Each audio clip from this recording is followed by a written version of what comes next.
Alors, j'ai essayé de faire quelque chose qui va être digeste. Il y a beaucoup d'informations, mais l'envie, c'était d'apporter un éclairage sur la Russie, en tout cas, une évolution chronologique, vous allez voir, qui a du sens et qui permet de comprendre certaines choses qui sont mentionnées dans la presse, dans les documentaires, dans les reportages, juste dans les discussions, un petit peu partout, mais avec des éléments de Ok. contexte plus précis.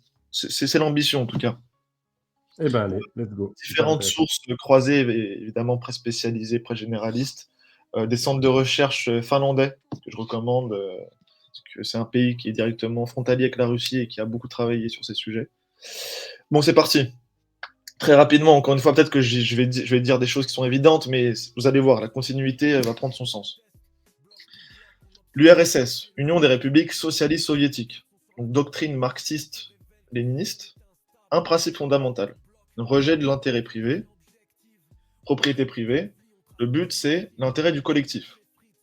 C'est un peu la revanche du prolétariat. Une petite élite chargée de prendre des décisions au nom de la société, en particulier des travailleurs. Ça, vous le savez, c'est le côté soviétique. La révolution de 1917, elle a été menée par un très petit groupe de bolcheviks. Il y a eu très peu de soutien populaire. Et pourtant, le succès a donné quelque chose d'effroyable, parce qu'il y a une vraie guerre civile entre 18 et 21. Et l'élément clé de la réussite, ce fut l'instabilité sociale, qui exigeait une structure bien organisée, unifiée, avec un leader fort, en la personne de Lénine. Et en fait, les Hmm. bolcheviks, ils ont utilisé des infrastructures et politiques déjà en place. Ils n'ont pas eu besoin de les inventer, parce que la Russie tsariste avait déjà une architecture institutionnelle très précise, qui permettait de cartographier et d'avoir un contrôle sur les différentes régions russes très rapide. Donc le contrat social promis, c'était un meilleur niveau de vie en échange de l'absence de toute contestation du pouvoir du parti. C'est vraiment ça. Ok. J'avance légèrement dans le temps et on en arrive plutôt à la fin de l'Union soviétique. Gorbatchev, le dernier président dirigeant soviétique, deux moments clés, la perestroïka, donc c'est la restructuration, et la glasnost, c'est la transparence.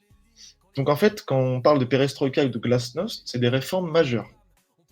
Perestroïka, la restructuration économique, la glasnost, la transparence et la liberté d'expression, de l'ordre social. Ces réformes, bien qu'ambitieuses, en fait, elles ont accéléré les tensions internes et contribué à l'effondrement du système soviétique. Pourquoi? On va le voir. Gorbatchev, du coup, il s'est principalement intéressé aux réformes économiques. Les premières politiques visaient à relancer cette machine industrielle, au lieu de forcément directement démocratiser la société. C'est ce qu'il va faire par la suite avec la glasnost. Mais en gros, il y a eu différentes lois, paquets de lois en 88, 87, 89. Il y a eu des décrets présidentiels sur la décollectivisation rurale. Parce qu'encore une fois, il faut se mettre dans le point de vue soviétique, où tout est contrôlé par l'État, où l'économie est planifiée, où il n'y a pas de structure privée, où justement, d'un coup, on fait des réformes, on autorise des petites entreprises à se créer, et donc on permet l'apparition d'une certaine classe d'entrepreneurs. Ouais, bien sûr. Ouais. Il y a une hausse des salaires, il y a une amélioration du niveau de vie, donc les résultats sont quand même là, mais ils sont quand même insuffisants. Et donc là, peut-être que Gorbatchev, il se dit, d'accord, il va falloir passer à un échelon social pour attaquer en profondeur. Parce qu'il partait du principe qu'il y a un lien entre la productivité économique et la peur dans la société. Donc en fait, c'est une remise en question du statu quo et un encouragement de la population à dénoncer la corruption, qui était très présente, et les injustices. Mais en fait, sans craindre une répression de l'appareil d'État et du parti. Hmm. Donc il y a un remplacement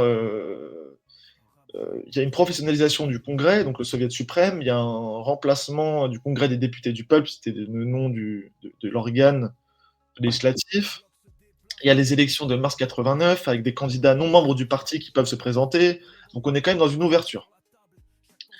Donc comme j'ai dit, Gorbatchev, dernier président soviétique, il y a Yeltsin qui arrive juste après, Boris Yeltsin. Et en fait, encore une fois, je vais passer très rapidement, mais c'est ce qui nous intéresse, c'est l'arrivée de Poutine pour comprendre un peu la géopolitique russe et comment on en arrive à ce qui nous fait l'actualité d'aujourd'hui. Hmm.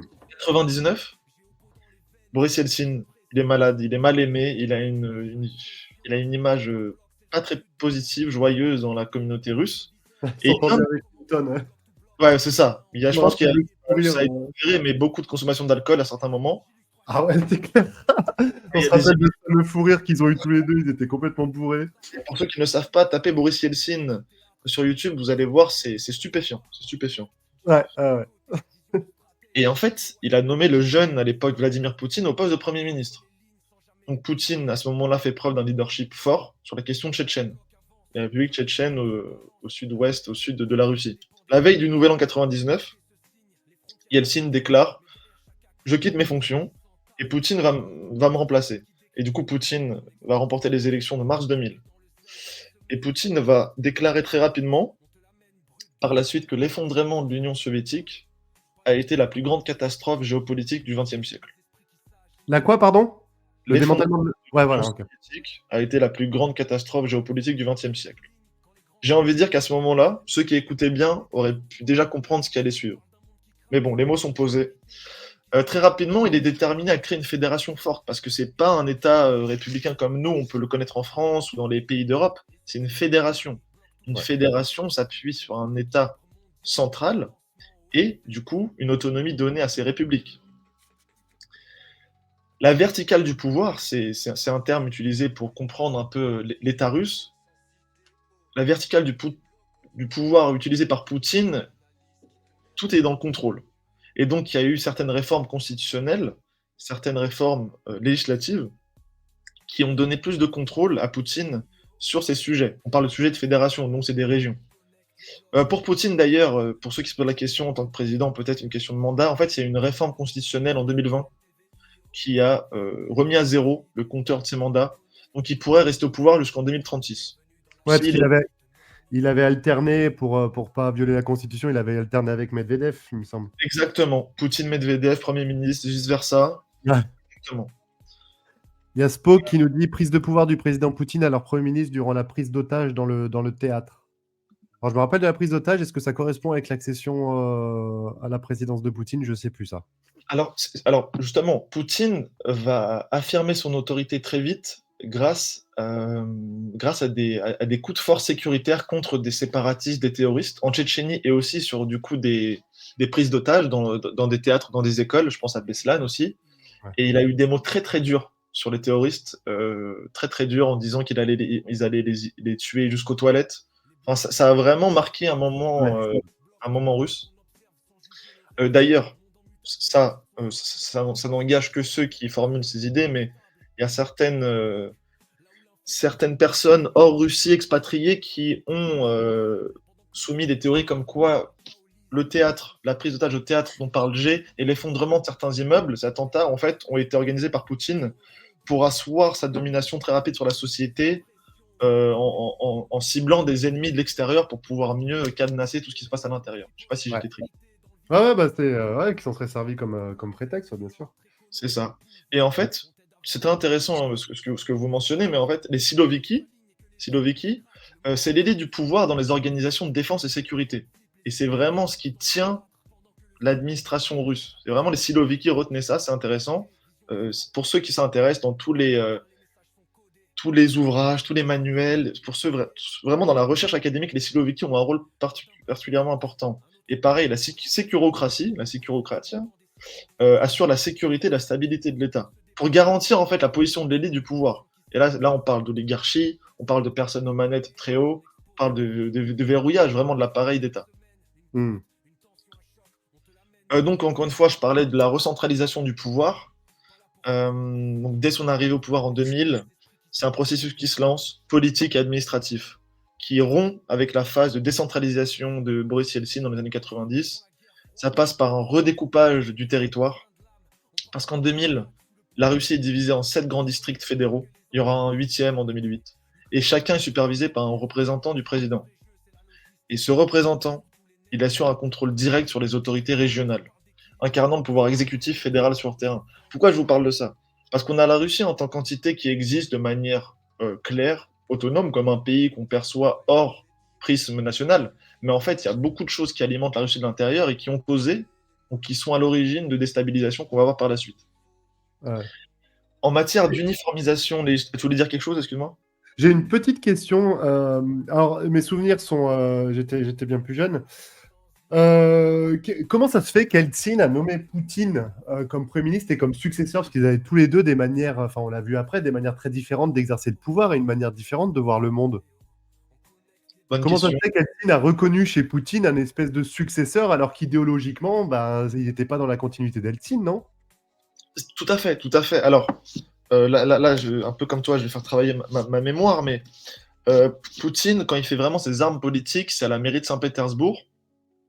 Il est ancien du KGB, il faut le savoir. Ouais, ouais, ouais. Et ses connexions, ses branchements avec du coup les Siloviki et les personnes du renseignement et de la défense ont quelque part rassuré Yeltsin. Parce que Yeltsin, quand même, il a fait des choses complexes en termes sociaux. Il y a eu certaines prises de position qui ont été mal perçues par la société. Et aussi, tout simplement, il s'est dit, si je passe la main, est-ce que je vais être mis en prison? Est-ce que je risque d'être éteint? Qu'est-ce qui va se passer de moi? Et du coup, celui que je nomme, est-ce qu'il me donne la garantie que je vais être, entre guillemets, protégé?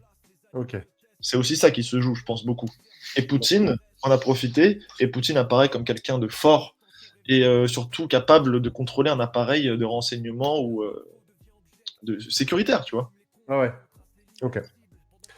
Petit coucou à Nico qui arrive en cours. Ouais, pas de souci, Nico, on vous publiera le replay, aucun problème. Et Spockmaster qui nous dit Poutine, il a mis au pas tous les oligarques très rapidement. Tout à fait, tout à fait. J'avais parlé d'Arte, mais il y a des très très bons documentaires qui le montrent. Plusieurs épisodes, c'est passionnant. Sincèrement, j'ai même pas envie trop d'en dire. J'ai envie de vous laisser la surprise découvrir cette chronologie qui est fascinante, franchement. Comment ça s'appelle? C'est Poutine et les oligarques, je crois. D'accord. Je vais le mettre en commentaire. Poutine et les Et en oligarques. gros, Désolé, ça c'est ne pas sur Twitter. En gros, c'est la manière dont la privatisation de l'économie russe.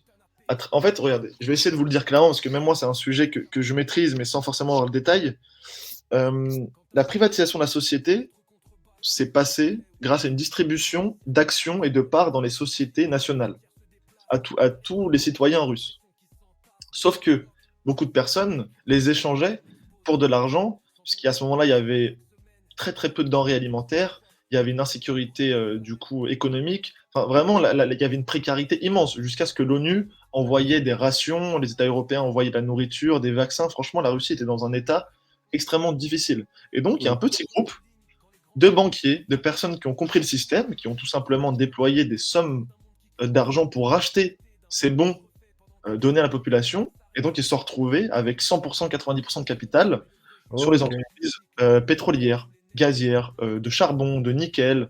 Et donc en fait, c'est comme ça qu'on en arrive à une oligarchie qui a verrouillé l'économie. Ok, d'accord.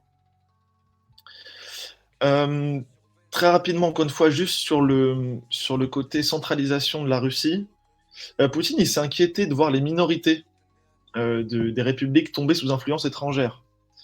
Il y a eu des amendements en 2002 qui ont imposé l'utilisation de l'alphabet cyrillique pour toutes les langues de la fédération. La Russie a toujours été un État multinational. Aujourd'hui, je vous donne cette statistique, quelques 19% de la population, donc 27 millions, s'identifie à l'un des 192 groupes ethniques non russes du pays. 192, putain. Oui, et ça justement j'insiste parce que c'est pas très connu. Il y a une diversité, c'est une mosaïque ethnique la Russie, c'est très important de le dire. Bon, bien Ouais. sûr, le pays continent, vous avez la vision sur la carte, mais en fait, il y a des peuples au milieu de tout ça. Et donc, quand on parle de centralisation, c'est qu'il y a aussi un risque de sécession. On parlait des guerres de Tchétchénie, on pourra approfondir. Mais c'est pour celui qui est à Moscou, qui veut tenir son pays, en tout cas les stratégies qu'il met en place, sont forcément coercitives, tu vois. 2005, on parlait de Beslan, des terroristes séparatistes tchétchènes. Et après ça, suppression des élections des gouverneurs. Et en fait, maintenant, ils sont nommés par le centre. Et c'est souvent des personnes extérieures à la région, et du coup qui n'appartiennent pas au groupe minoritaire de la région. Voilà. Ok. Il y a des fusions de petites entités administratives russes, c'est les okrougs, avec de plus grandes régions à majorité russe. Donc c'est une perte de pouvoir culturel et symbolique, encore une fois sur l'échelon local, semi-régional, régional. Hmm. Donc d'un fédéralisme souple à un État très fort. Voilà. L'effondrement de l'Union soviétique. L'effondrement de l'Union soviétique, on en a parlé, mais en fait la transition géopolitique, si on dézoome, elle a été très brutale. On a parlé de l'effondrement économique et une désintégration sociale. Donc la Russie, elle a hérité du statut juridique de l'URSS, notamment au Conseil de sécurité de l'ONU, mais elle a perdu quelque part, ou en tout cas elle n'a plus l'assise qu'elle avait sur sa sphère d'influence territoriale de l'ex-Union. Et donc derrière, il y a une crise d'identité nationale, est-ce que la Russie est encore une puissance et quelle place dans son ordre mondial? Donc, il a fallu repenser, premièrement, ses relations avec les nouveaux États indépendants. Donc, je cite comme ça, mais il y en a beaucoup, Ukraine, Kazakhstan, Géorgie, Asie centrale, etc. Son lien, deuxièmement, avec l'Occident. La Russie est-elle européenne? Est-ce qu'elle est en capacité d'être un vrai partenaire des États occidentaux? Dans les années 90, au début des années 2000, la coopération, elle semble possible. Il y a différents programmes de coopération économique, elle accède au G8, il y a des partenaires avec les États baltes, la Finlande, il y a un dialogue avec l'Union européenne, il y a une intégration partielle à des mécanismes du coup comme le G8, l'OMC, c'est important de le dire encore une fois, puisqu'on sort de l'URSS, on sort d'un monde bipolaire. Ouais. Changement de ton très rapide, et il y a une nouvelle lecture des relations internationales qui émerge à Moscou. L'Occident est perçu comme dominateur. Et là, on en arrive à ce que vous connaissez peut-être plus. Et donc l'Occident qui utilise la coopération pour affaiblir la Russie. Il y a l'accusation d'un colonialisme européen. Il y a une certaine Ok. exploitation des ressources naturelles russes et de corruption morale de la société russe. Et en réaction, il y a une montée d'un courant alternatif. Excuse-moi, peut-être je t'ai coupé, mais je finis sur ça. Pas de Et souci. donc, en réponse à cet Occident, il y a une affirmation de valeurs dites traditionnelles. Et je vais y venir, et du coup, il y a toute la montée de l'anti-occidentalisme et un retour à une vision souverainiste et eurasiste de la Russie. Oh. Est-ce qu'il y a eu un pivot pour ce changement de rhétorique? Un événement, quelque chose, où ça s'est fait plus ou moins naturellement, quoi? Alors, je sais qu'il y a beaucoup de personnes qui ciblent la conférence de Munich en 2007 ou l'allocution de Poutine comme mise en garde réelle. Je crois que c'était Obama à l'époque pour dire que là, attention, là, ce que vous faites de nous, c'est complexe. Vous n'êtes pas en train de nous intégrer de la manière dont on souhaiterait. Faites les bons choix. 2008, c'est l'Abkhazie et l'Ossétie du Sud en Géorgie où la Russie envoie ses troupes. 2012, ça sera l'enclenchement militaire de la Russie en Syrie en soutien de Bachar el-Assad. Il y a la Libye en parallèle avec la France, les États-Unis, le Royaume-Uni. Donc en fait, je pense que ces années 2010, elles ont été charnières. Il y a une accélération du processus européen avec les intégrations des pays d'Europe de l'Est. Ouais. Il y a certains conflits régionaux proches et Moyen-Orient. C'est le printemps arabe. Et je pense que tout ça a recomposé plein de choses. Et la Russie s'est dit, OK, bon là, on va faire un parti pris beaucoup plus assumé par rapport à nos partenaires occidentaux. Ok, ouais. Oui, donc la trajectoire internationale de la Russie, elle a oscillé entre affaiblissement, tentative d'intégration à l'Europe, et puis en fait affirmation d'une autonomie stratégique. Tac, je passe, mais oui, en vrai, c'est intéressant que tu poses cette question parce que c'est bien de survoler, mais il y a quand même des éléments à dire. En fait, la Russie, elle est perçue depuis l'Occident comme une ancienne grande puissance, affaiblie. Mais Mm. elle est considérée, en fait, elle est tiraillée entre deux mondes. Est-ce qu'elle est européenne, est-ce qu'elle est asiatique? Ça, on ne sait pas. L'effondrement de la Yougoslavie, les guerres en Bosnie et au Kosovo, je pense que ces conflits ils ont marginalisé certains acteurs comme la Serbie, qui était un allié historique de la Russie, et donc ça a affaibli le poids diplomatique russe en Europe. L'Europe centrale et orientale qui a petit à petit glissé vers l'Union européenne, il y a eu un petit vide stratégique, du coup il y a eu une transition difficile vis-à-vis de la Russie, parce qu'il tente de préserver son influence. On parlait du concept d'étrangers proches, c'est-à-dire que les anciennes républiques soviétiques sont perçues non comme des États pleinement souverains, mais comme des zones d'influence légitime. Ok. Euh... Tac, je passe. Oui, on parlait de redéfinition encore une fois. Euh... Sur l'islam, c'est quelque chose qui peut être décrit de manière très schématique, mais chacun trouvera son sens. Il y a une différenciation d'approche selon ses intérêts géopolitiques. Regardez, les répressions des islamistes en Tchétchénie ou en Afghanistan ont été très violentes, alors qu'il y a des relations très ambiguës avec la Turquie, l'Iran ou la Syrie. Donc, est-ce que dire que l'islam est le seul, comment dire, la lutte pour l'islam entre guillemets radical est la seule raison pour laquelle la Russie intervient dans les pays étrangers? Non, c'est faux. Il n'y a pas que ça. On l'avait vu parce qu'en plus la Russie est composée, il y a une minorité, je crois que de 10 ou 15% de musulmans, ce qui est beaucoup. Ouais. Voilà. Je fais référence à une question posée, je crois, par Casper la première fois sur Alexandre Douguin. Je voulais Oui. parler de l'eurasianisme. C'est une idéologie au cœur de l'identité russe post-soviétique. Donc l'eurasianisme, né dans les années 1920, parmi les intellectuels exilés. Il y en a plusieurs, dont Nicolas Troubetskoy. Et en fait, c'est une vision alternative à l'identité strictement européenne de la Russie. Puisqu'il faut savoir, là encore une fois, je rebondis, peut-être que c'est pas très clair, vous m'excuserez, mais à l'époque tsariste, à l'époque impériale, la Russie a une place en Europe, mais immense. À la cour russe, on parle français. En Ouais. France, la littérature russe a un impact énorme. Les arts et les lettres, c'est quelque chose de fabuleux. Il y a des vraies connexions. C'est-à-dire que la Russie a vraiment une place dans l'architecture historique européenne indéniable. Le racisme, j'y reviens. En fait, cette idée, elle refuse le qualificatif colonial pour la Russie. Et ça leur renvoie cette image impériale aux puissances occidentales. C'est-à-dire que nous ne sommes pas comme les puissances européennes historiques. Tous les peuples sont théoriquement égaux, et donc les Russes étaient présentés comme un groupe parmi d'autres au sein d'un espace eurasien fraternel. Et donc la langue russe a dominé, mais de manière naturelle. Et en fait, aujourd'hui encore, ce discours, il alimente une idée d'une Russie non colonisatrice. Et une Russie, surtout, qui s'étend au-delà de ses frontières, il faut le dire. Hmm. Non, encore une fois, j'insiste, le racisme invoque le fait que la Russie existe au-delà de ses frontières. Et là, on peut comprendre peut-être pourquoi est-ce qu'on va récupérer des minorités russophones dans le Donbass, pourquoi on va faire ci, cela. Vous voyez, il y a une construction idéologique derrière. En 4 points, l'unité culturelle, la nation victorieuse, de par la fin de la Seconde Guerre mondiale, c'est-à-dire que la mémoire historique devient un pilier du patriotisme et de l'identité de grande puissance. Il y a un récit multinational, comme on l'a dit, parce que la Russie valorise son caractère multinational comme un code génétique. C'est une réponse aussi au conflit ethnique, au racisme, à l'instabilité occidentale liée à l'immigration. Regardez-nous, notre entité, elle déborde, on n'a pas de problème, on est bien. Et enfin, 4e point, la nation morale, qui est fondée sur des valeurs conservatrices, valeurs dites traditionnelles. Et encore une fois, c'est très simple, mais on fait le distinguo avec ce qui nous oppose. Il y a phase lumineuse et phase plus sombre. La Russie accuse l'Occident d'être décadent sur la famille, sur la religion, sur le patriotisme. Et donc l'État, au-delà de l'Église orthodoxe qui a vraiment un rôle à jouer, l'État défend activement cette idéologie. Je vous cite 4 choses. 2013, c'est la loi qui interdit la propagande gay. 2014, la politique familiale conservatrice. 2010, restriction à l'avortement dans les années 2010, 2011, 2012. 2017, dépénalisation partielle de la violence domestique. Voilà.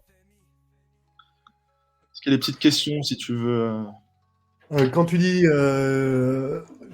partiel, Hmm. Dans le code pénal, il y a eu des mentions, des articles qui ont été ajoutés qui dépénalisent certaines formes de violence physique sur conjoint, mais d'autres sont quand même soumis à certains articles du code pénal ou de procédure pénale. Mais en tout cas, le droit sanctionne beaucoup moins les violences intrafamiliales. ok. Sympa. Donc, une géopolitique à plusieurs visages. On est là en géopolitique, donc je vous ai fait un petit laïus sur le côté social et politique, mais ça me tenait à cœur, je trouvais ça important.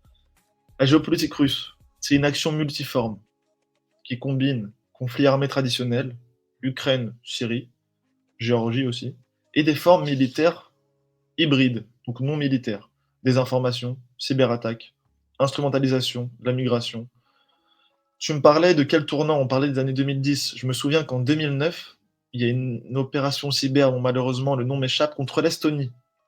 Et c'est la première fois, je crois, qu'on parle vraiment de cyberguerre en 2009 contre l'Estonie. Et ça fait suite à un Pardon? Je me rappelle plus de ça. En fait, ça fait suite à un déplacement d'une statue commémorative d'un soldat russe pendant la Seconde Guerre mondiale. Et donc, il y a une vague de cyberattaques contre les principaux sites internet à l'époque estoniens. Ok. Tac, tac, tac, je passe. Je vois que le temps passe vite, c'est fou, 57 minutes. Ça va vite, tu vois. Ça va très vite. Bah écoutez, du coup, on parlait de zone d'influence. La politique étrangère russe, elle se structure autour de 3 grands espaces de projection. Premièrement, l'espace post-soviétique, ou l'étranger proche, Caucase, Asie centrale, Biélorussie, Ukraine. Deuxièmement, l'Occident, vu comme un rival stratégique et culturel. Et le Sud global, perçu comme un espace, je dirais, d'opportunité pour affirmer son influence. Donc là, on a Afrique, Amérique latine, Asie.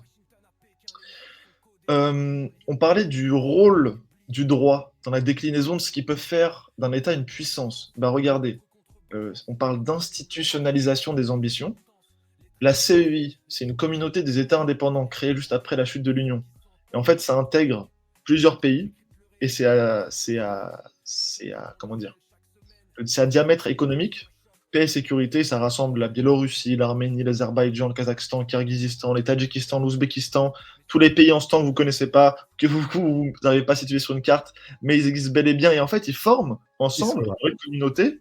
Et quand on est dans un prisme français, européen ou je ne sais pas, occidental, on oublie que ces coopérations ont quand même un rôle et une importance. On pourra avoir les limites après, mais elles existent quand même. Et il y en a beaucoup, parce qu'il y en a une deuxième. Il y a l'Union économique eurasiatique, qui elle aussi un espace économique régional. On parlait de se définir vis-à-vis de quelqu'un d'autre, et ben là c'est un peu à l'image de l'Union européenne, ils ont créé une union douanière et une libre circulation des personnes avec une politique migratoire de visa très allégée et une liberté de circulation des biens et des services des capitaux, donc c'est important. Bon, c'était ça sur la Russie, l'Union économique eurasiatique, ça a été affaibli par la guerre, le conflit en Ukraine. Donc bon, il y a aussi que je retrouve. Il y a aussi l'OTSC, c'est l'organisation du traité de sécurité collective. C'est un peu une OTAN russe, entre guillemets, à prendre avec des pincettes. Mais elle a été créée en 1994. Et l'OTSC, elle vise à renforcer la coopération en matière de défense entre la Russie et plusieurs républiques soviétiques. Donc, coordination militaire, force de maintien de la paix et réaction rapide aux menaces régionales. Je vous en parle parce qu'en fait, bien qu'elles existent, et il y a des fonds et il y a des forums de discussions bilatérales et multilatérales qui sont faits entre ces pays, mais par exemple, il y a quand même une faille systémique à noter. Il y a eu une inaction collective en Ukraine, puisqu'à un moment, l'Ukraine faisait partie de l'OTSC en 2014 pour l'annexion de la Crimée. Il y a eu une inaction pour le Haut-Karabakh en 2023 entre l'Arménie et l'Azerbaïdjan. Sauf que, sous couvert de l'OTSC, en 2022, le président kazakhstanais Tokayev a appelé la Russie, il a appelé Vladimir Poutine et lui a demandé d'envoyer des troupes pour soutenir, en tout cas, son État face à un coup d'État, face à des manifestations sociales, sociétales qui étaient en cours et qui en fait ont été manœuvrées pour que ça devienne un coup d'État. Et donc il a fait appel à la Russie. Là, la Russie est intervenue. Ok. Voilà. Donc on parlait encore une fois de ce distinguo entre projection, zone. L'élargissement de l'OTAN à l'Est en 99, 2004, 2009, évidemment que ça a déplu à la Russie. Il y a eu l'implantation de certaines bases militaires. Il y a eu l'intervention américaine en Irak, sans mandat onusien. Donc quelque part, un reproche de vous ne respectez pas le multilatéralisme que vous défendez. D'accord. Ouais. Il y a eu des révolutions de couleur en Géorgie en 2003, en Ukraine en 2004. Après, il y a eu la place Maïdan. Il y a eu l'Ukraine dans les années 2010-2014. Il y a eu la politique de voisinage de l'Union européenne qui s'est étendue vers l'Est, avec les partenariats avec les pays d'Europe centrale et orientale, encore une fois. Ukraine, Moldavie, Géorgie. C'est à noter, mais la Russie, encore une fois, perçoit cette avancée de l'Union européenne comme une emprise sur son étranger proche.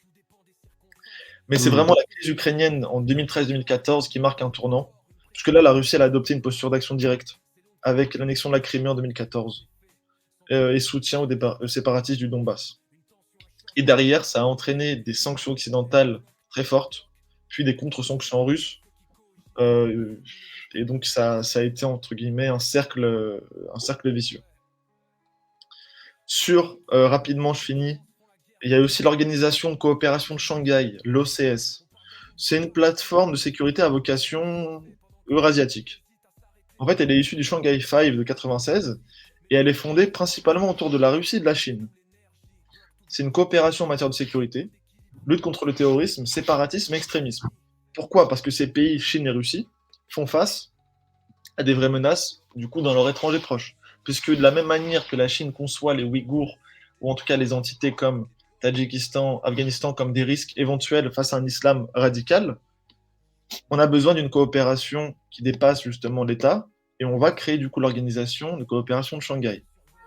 Le fonctionnement est très simple, c'est une plateforme de dialogue sécuritaire, mais aussi des coordinations à l'échelle plutôt économique de défense. Voilà. Et c'est aussi un contrepoids. On l'a vu monter avec les BRICS Plus, avec les nouveaux membres Émirats Arabes Unis, Iran, Égypte, Éthiopie. Pour l'anecdote, le Kazakhstan a refusé d'ailleurs de rentrer dans les BRICS Plus. Ça, je l'ai appris récemment. Ok. Mais pourtant, sur le papier, on aurait pu dire que le Kazakhstan avait tout intérêt à rentrer dans cette mouvance, et non. C'est une politique multivectorielle. Qui dit multivectorielle dit je me laisse le choix de mes partenaires, de mes choix, de mes décisions. Mais quand on parle de BRICS+, en fait, quand on parle de Sud global, d'Occident, il y a vraiment un travail de réflexion à mener sur la cohérence de cette notion. Puisque la Chine, l'Inde, l'Iran, la Turquie, toutes ces puissances, en fait, elles cherchent à définir leur propre rôle en tant que puissance régionale pour être à vocation mondiale.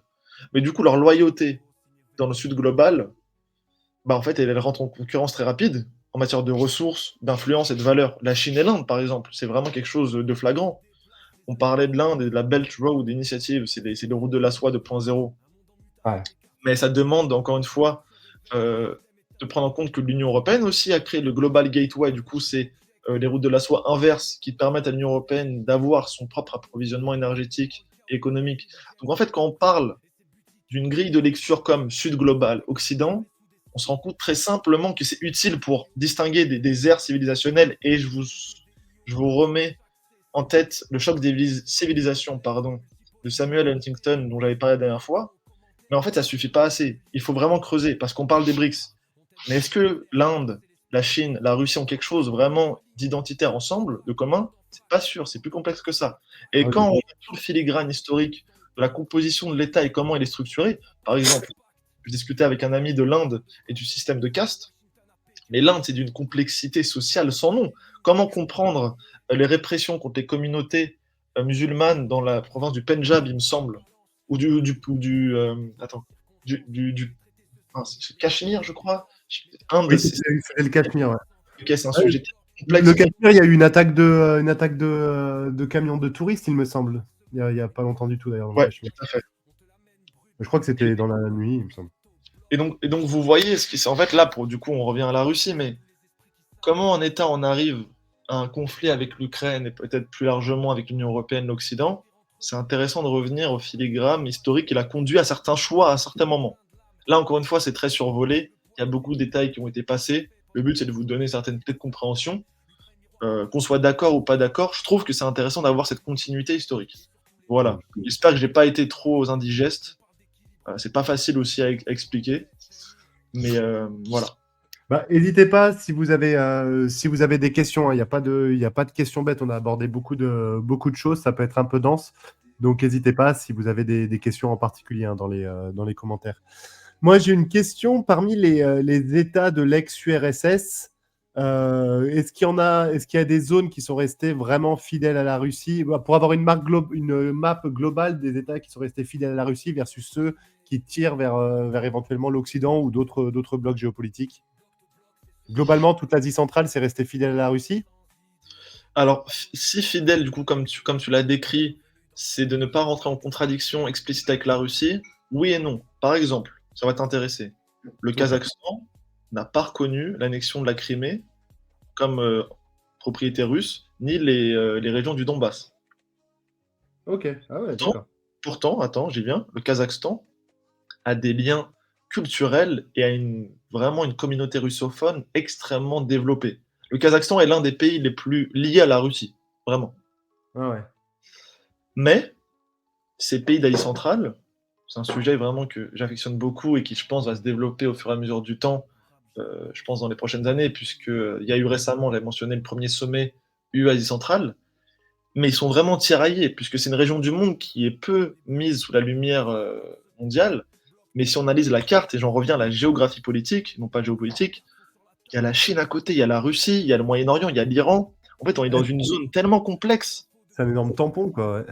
Et pour répondre encore une fois précisément à ta question, c'est l'Ukraine, la Géorgie, la Moldavie qui sont beaucoup plus, comment dire, propres, proches Ouais. de la mouvance européenne occidentale. Ok.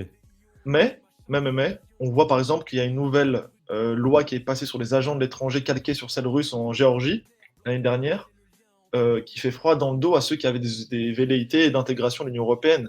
Pareil en Moldavie, il y a le conflit en Transnistrie. Tu peux zoomer si tu veux sur la Moldavie. On peut y aller Allez. rapidement. En fait, entre l'Ukraine et la Moldavie, il y a une petite zone. Alors, est-ce qu'elle a... Ah oui, peut-être qu'elle n'apparaît pas, puisque c'est une carte. C'est sur la partie vraiment. Intéressant. Elle n'apparaît pas sur la map, mais en gros, il y a toute une bande de terre qui a fait, entre guillemets, sécession et qui se revendique autonome et qui est soutenue par la Russie. Il y a un contingent militaire russe.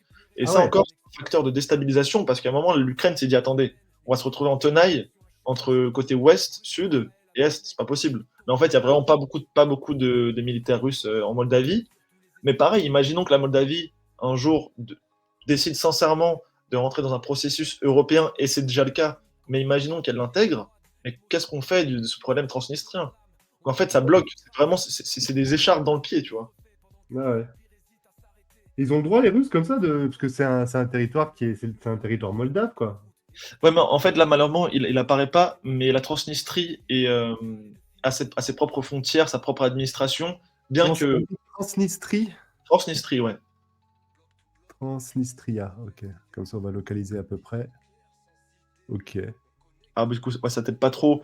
Il y a différentes maps sur Internet où vraiment il y a la séparation, mais c'est vraiment, il faut visualiser une bande collée à l'Ukraine. C'est vraiment la partie est.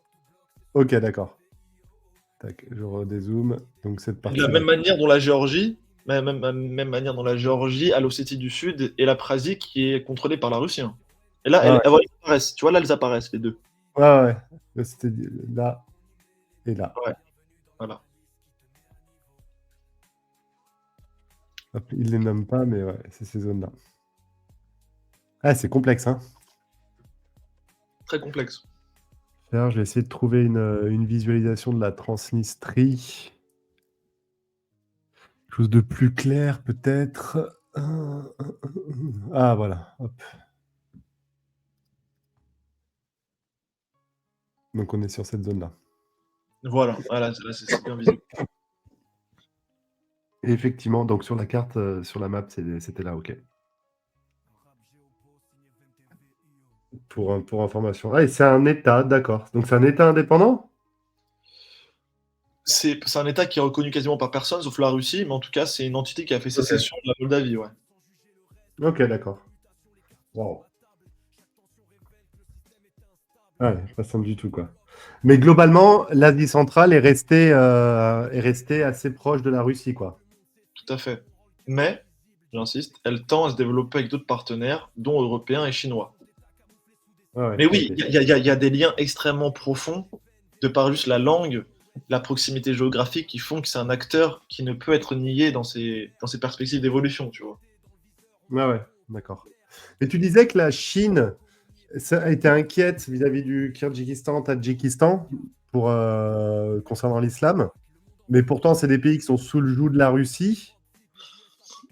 Donc, Hum, comment réagit la Russie par rapport à ça, vis-à-vis de la Chine? Désolé, la euh, question. Ah non, non, alors justement, la Russie et la Chine se trouvent un dialogue commun dans la sécurité de cette région. On parlait du coup de la branche de l'État islamique au Khorasan. La Russie et la Chine ont tout intérêt à lutter ensemble pour ces mouvements extrémistes. Mais c'est pas Ok, forcément le ouais. Kyrgyzstan, Tadjikistan. Tadjikistan parce qu'il est très proche d'Afghanistan, mais c'est la Ouais. province du Xinjiang, avec la région ouïghour en Chine, qui pose problème au Parti communiste. Parce que parmi, je crois, les trois dangers énumérés par le Parti communiste, c'est le terrorisme, pardon, l'extrémisme religieux et le séparatisme. Donc Ok, ça, c'est les trois menaces qui sont considérées dans cette région du monde pour la Chine, tu vois. d'accord. Et comment tu qualifierais les relations sino-russes ou russo-chinoises selon? Elles sont fortes, c'est un mariage d'intérêts entre guillemets, où il y a une vraie connexion, c'est un vrai couple. Est-ce qu'il y a une vraie ascendance aujourd'hui de la Chine versus la Russie, ou est-ce qu'on est sur un rapport plutôt équilibré? Est-ce que tu pourrais nous faire un topo rapide sur cette relation-là, sur l'état de cette relation-là? Bien sûr.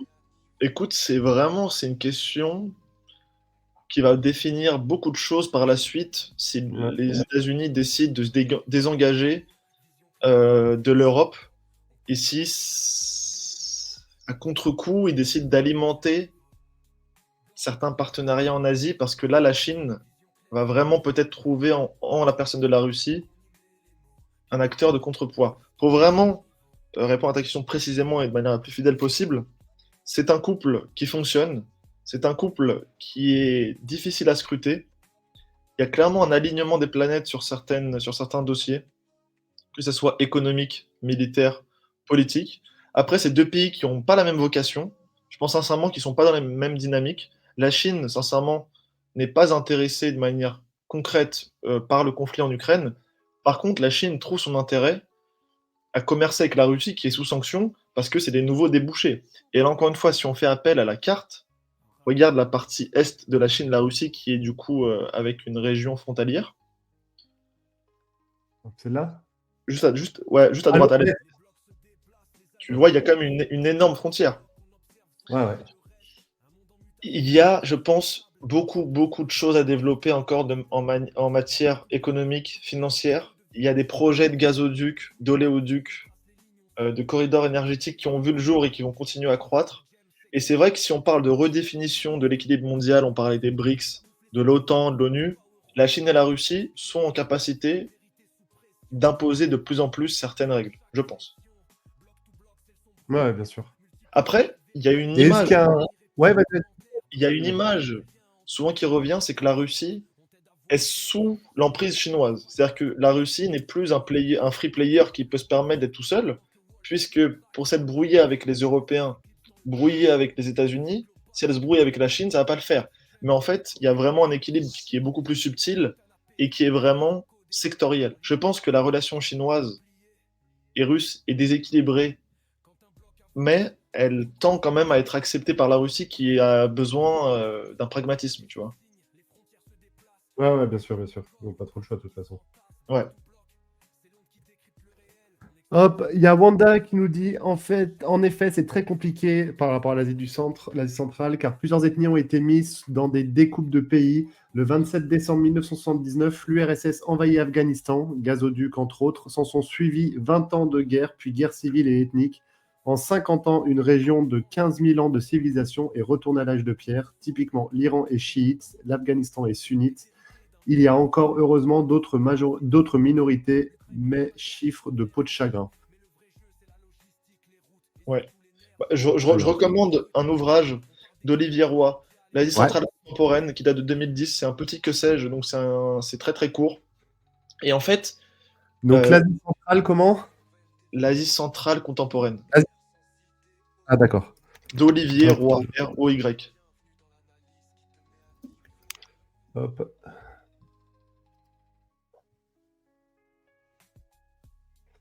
Ok. Je Tac. sais pas si tu l'as, est-ce que c'est le bon nom? Il me semble, c'est un que sais-je. Ouais, voilà. Et en Ouais, fait, c'est un que ça. très rapidement, il illustre un peu le parcours des indépendances et de l'Union européenne. Non, n'a rien à voir avec l'Union soviétique qui, dans un souci de contrôle, on parlait centralisation encore une fois. Là, je pense que vous allez comprendre, ça va vous intéresser. Regardez. Quand on veut contrôler une entité qui est loin géographiquement, qui n'a pas la même souche culturelle, civilisationnelle, linguistique, et ben en fait, le pouvoir central moscovite, donc Staline, a décidé d'envoyer des linguistes dans les 5 républiques centra-asiatiques, donc j'ai nommé Turkménistan, Kirghizistan, Kazakhstan, Ouzbékistan, Tadjikistan, en leur donnant de manière indépendante un alphabet et une manière de concevoir leur culture. C'est-à-dire que le Tadjikistan s'est vu attribuer un alphabet proche de l'iranien du farsi persan, tandis que l'autre, Turkménistan, s'est vu imposer un alphabet tursite, donc turc, l'autre alphabet cyrillique. Et là, je grossis le trait.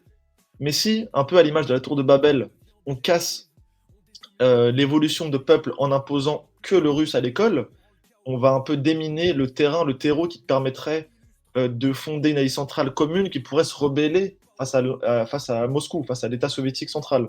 Donc on est dans un calcul vraiment Ouais. stratégique de on va t'attribuer une langue, on va t'attribuer, te recréer toute une famille idéologique qui te permet, toi, ensuite, du coup, de la digérer. Mais comme tu es différent de ton voisin, puisque je te l'ai attribué, tu ne te reconnais plus en lui. Ce qui te permet d'accentuer Ouais, ouais. des différences avec lui et non pas avec moi qui trône et qui siège au-dessus de toi. Je sais pas si c'est très clair.